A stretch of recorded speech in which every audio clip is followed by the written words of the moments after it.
اس segment ذرا بات کرتے ہیں secretary general P T I Salman Raja صاحب سے کہ کیا ہو رہا ہے ان کی پارٹی میں. السلام علیکم سلمان جی وعلیکم السلام. سر دو تین باتیں. پہلی تو اب آفیشیل ہو گیا کہ 27ویں امینڈمنٹ آ رہی ہے. پرائم منسٹر بھی ملے آج جا کے, بلاول بھٹو ساری ملاقات ہوئی. اب 6 کو وہ اپنی پارٹی کی میٹنگ کہہ رہے ہیں.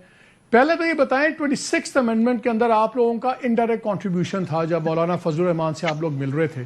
کیا اس بار بھی 27 کے اوپر بھی وہی پروسیجر ہوگا؟ آپ لوگ مولانا صاحب کے ساتھ اپنی ایڈوائزری دیں گے یا ایبسلیوٹ اس کا بائیکاٹ کریں گے؟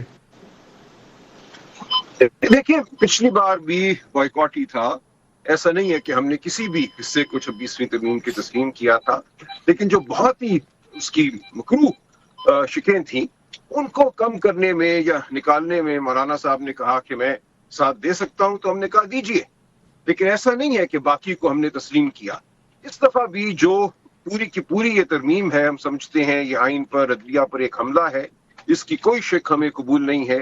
جو صوبوں کی جو خود مختاری تھی اس پہ حملہ ہے.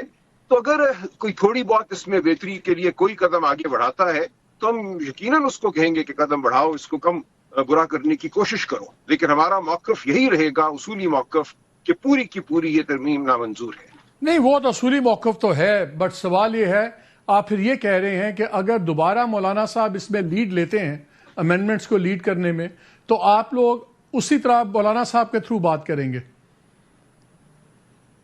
دیکھیے ہم پارلیمنٹ میں بھی مخالفت کریں گے, اور اگر مولانا کے ووٹ سے کوئی فرق پڑتا ہے, مجھے نہیں پتا کہ اب ان کے ووٹ کی ضرورت ان کو ہے یا نہیں ہے, لیکن اگر کہیں سے بھی کوئی بہتری کا راستہ نکلتا ہے تو یقیناً ہم کوشش کریں گے کہ بہتری ہو. تاریکی میں ایک بھی چراغ اگر جل سکتا ہے تو وہ جلنا چاہیے.